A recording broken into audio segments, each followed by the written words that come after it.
Hey traders from around the world, what's going on? It's me, Jerremy Alexander Newsome with RealLifeTrading.com. Hope you're doing fantastic. It's Friday, the weekend is upon us, and I hope you all have some tremendous and incredible plans. I'll be headed down to Orlando, Florida for a good buddy of mine, Dean the Chancellor Chance. He is having a birthday party this weekend, so I'm driving down to Nashville to hang out with him and see a lot of other good friends from the Gainesville, Orlando area. And then I'll be back in Panama City next week. And then Tuesday, flying out of Nashville to Boston. So I'll be in Boston and then Boston to New York City. It's going to be a traveling frenzy for the next 3 weeks, but I love it. That's what I love doing. So let's talk about the broad markets. Really today, market's still open actually right now, but today's candle sums up the day perfectly. Not a lot happening in the markets. Really, the SPY, pretty blasé. Here's your exponential moving average. We're still sitting on the 20 EMA. Here's the weekly chart, and the weekly chart just trading sideways. So it's more of a pennant pattern. Personally, I'm still waiting for SPY to maybe trade down to the 239 area for me to get into a credit spread or something, but it is an inside week, meaning the high and the low of this week, at least so far, is within the high of last week. So if we do break out, it'll probably and likely be the short-term direction on the SPY. Other than that, everything else is pretty much status quo. Here's the Qs. The Qs a little bit more bullish than bearish, no denying that. So you got a little bit of a bullish candle today, had a great bullish gap and go on Monday, continuation higher Wednesday, a little bit of a continuation higher yesterday, a little bit of a continuation higher today. So the Qs doing their thing. The Dow Jones retested, not a lot there, and the IWM just hanging out. So everything else looks just kind of normal, bullish to neutral, not much happening. Home Depot, we had a weekly options newsletter trade on Home Depot. And so they have a really stupid and frivolous lawsuit. So there's some people suing some lumber store company, restaurant, retail people right now for, I said restaurant. Lumber people are getting sued for false advertising and false descriptions. As the 4x4 and the 2x4 boards are not actually 2 inches by 4 inches, but I think everyone knows that. Anyway, it's a weird lawsuit. Got triggered into the trade, got stopped out, lost an R. But thankfully, we use risk mitigation because I've been in option trades years and years and years ago where I didn't have a stop, and that happened, and you got hosed. So, hey, thank goodness for stops, right? Stops are your friends. They can get you out of trades, and they can get you into some trades. Here is PayPal. PYPL, a lot of people requesting this one, got triggered into PayPal swing trade officially yesterday and made up a little bit of a higher high today. Here's Apple, ticker symbol AAPL, and Apple really bouncing off the 100-something moving average, looking pretty good. That's doing its thing, not a lot. Let me tell you about 2 trades that I missed today. Google and Netflix missed both of these, and Google had a very, very nice stair-step pattern for the last 4 days and a little bit of a breakout today. Now, this was a day trade that we're looking at. So here's the 5-minute chart, and here's the exponential moving average, and here's how I wanted to play it. So this little stair-step pattern right here broke out, and I wanted a retest and a bounce. It would have worked. The options, I couldn't get the option value to sync up with what I wanted, and I couldn't trade it with stock because it would have been about $387,000 in buying power. And I didn't have that lying around today to take Google. So I couldn't trade Google bullish, unfortunately. Just didn't do exactly what I wanted to do with the R's and with the risk and with the options and all that jazz. So I missed Google. And also Netflix. I've been literally waiting for this trade, this exact trade on Netflix all week long and some of last week. Beautiful pennant pattern, very nice breakout today. A few traders did trade this one, so shout outs to those traders who did snag it. You see this green line was our entry, so if I look at it on an hourly chart, you'll see there's the hourly chart. Just a very easy, very clean, very obvious breakout on Netflix. At this point, seriously, if you're looking at playing Netflix, boom, boom, buy the dip, look to play it bullish. But here's the 5-minute chart, and you'll notice this wick right here, 2 wicks came down to my green line. We had a call option, 155 call to get triggered in for $1, and it went down to $1.05.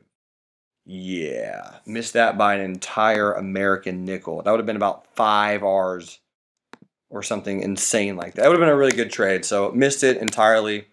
all is well that ends okay. I'll be keeping an eye on it. But a lot of traders making some trades, bull put spreads, put sales on Netflix, things looking good. Here's your long-term moving average. This is sarcasm, but I definitely did not say look to buy Netflix off the 100 simple moving average. As it was trading down to there, was a really good buy low, sell high opportunity on Netflix. BBBY, Bed Bath & Beyond, had a few day trading opportunities. Shout out to Ryan Case, who did a really good job trading this one. Nice gap down. It was a little far. So here's the 5-minute chart, and here's how I played Bed Bath & Beyond. 5-minute time frame. Had a little bit of a support right here, and I put my stop right there. So it came back, shorted it here, traded up. Harry Potter came in and wizarded this thing down, getting pennies from my stop.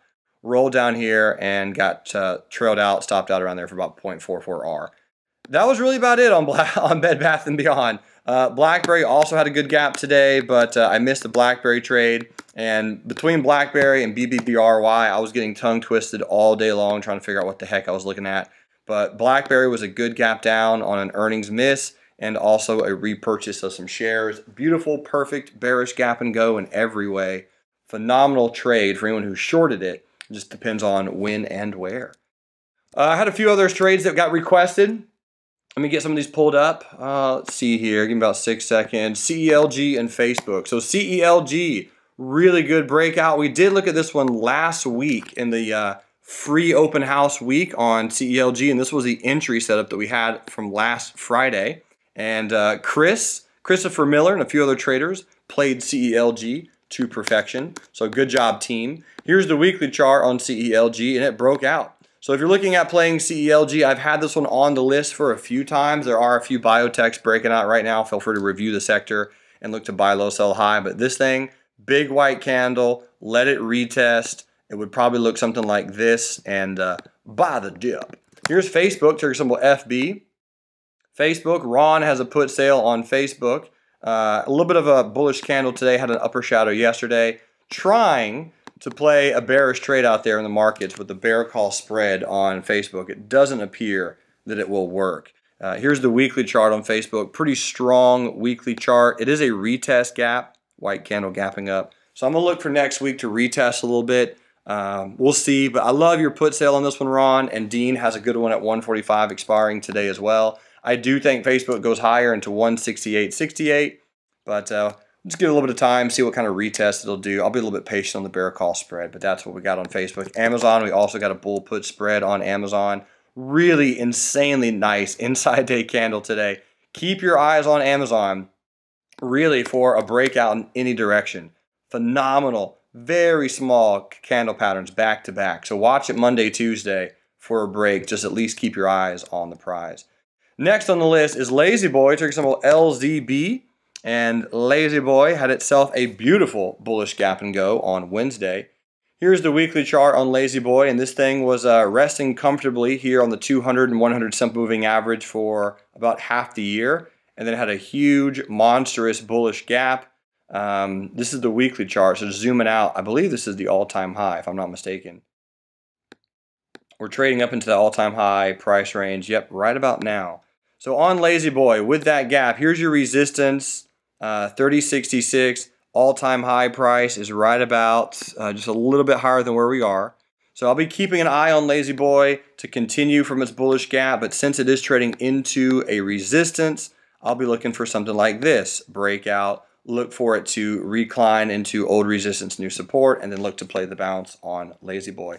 2 or 3 other really quick things. For those watching, make sure to check your inbox. I did send out an email about a Boston meetup for anyone interested on June the 30th. Also in September, I sent out, not in September, but pertaining to September, I sent out the Real Life Trading Golf invite. So if anybody wants to go golfing with a few real life traders, I will be hosting a live presentation in September about the golf industry and how you can trade the golf industry to help pay for your golfing habit. Make sure to sign up for that. The cost does include your golf ticket, to go clubbing with us. So if you guys want to play golf with myself and a few real life traders, make sure to check that email and email me back if you have any questions or did not get that link.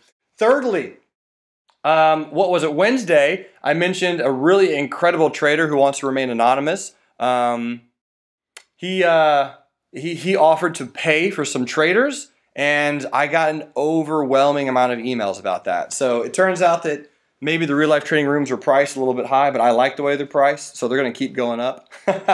Just letting you guys know. If you think it's going to go down, it won't. But for the traders who did email me, the first 5 got it. There's a lot other ones that trying to figure out something. But I did have another trader step up to the plate, and he's offering a very, very interesting arrangement as well.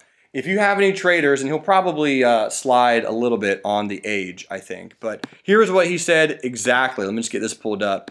So if there's any traders out there who are 18 or under, so if you have any kids, or if you have some grandkids, or you have someone who's interested in getting into trading but they're younger, 18 or older, or maybe 21 or older, 21 or younger, somewhere around that general range, he's offering to do one of 2 things. He's offering to sponsor them for a trading room, or sponsor them for a coaching session with me. That was his words. Again, this is what he wants to do. So George, you're an amazing guy, man. We haven't met in person yet, George and I, but we will be doing that sometime in July, I believe it is. But anyway, if you know anyone, or you're watching this and you're 17, 16, 18, 19, 20, somewhere in that age range, and you either want a sponsorship to the trading room, or you want to have a one-on-one coaching session with me about anything, George will sponsor you. Get at me, email me, Jerremy@reallifetrading.com. Let's see what we can do.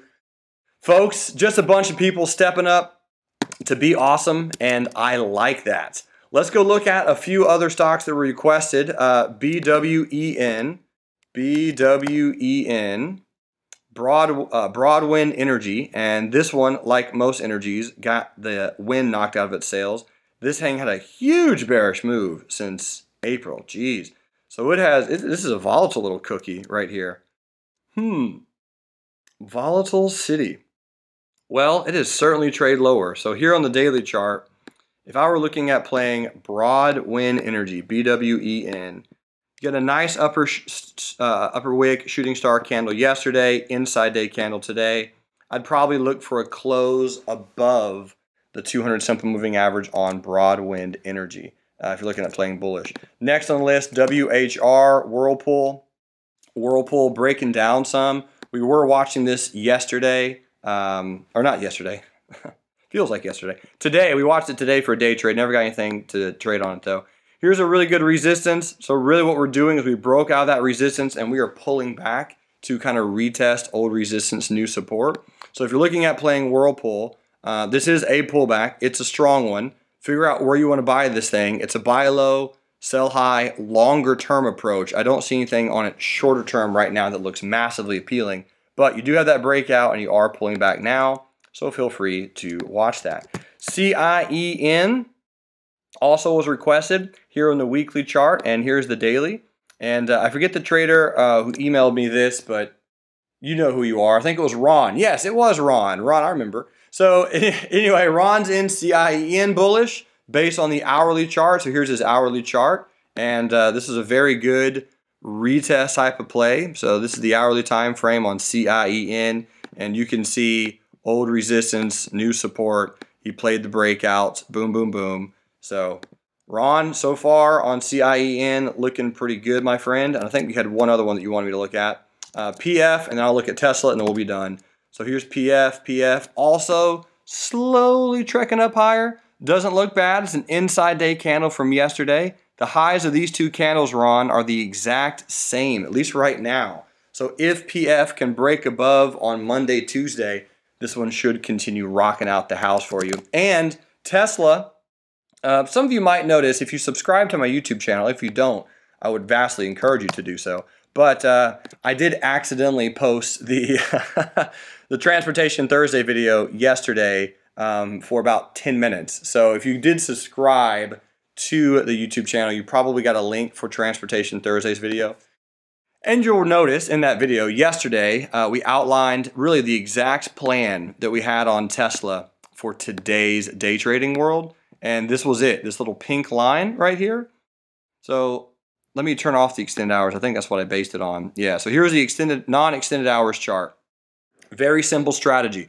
A bunch of white candles, retest old resistance, new support. So this pink line, I literally drew that line yesterday. So there were a few traders who got into Tesla right there this morning for a nice little win. So congratulations, ladies and gentlemen, playing the hourly chart, old resistance, new support, not very difficult. New all-time high today on Tesla, this blue arrow. I was pointing to a trader. This blue arrow is, in fact, the bounce off of the 10 on Tesla.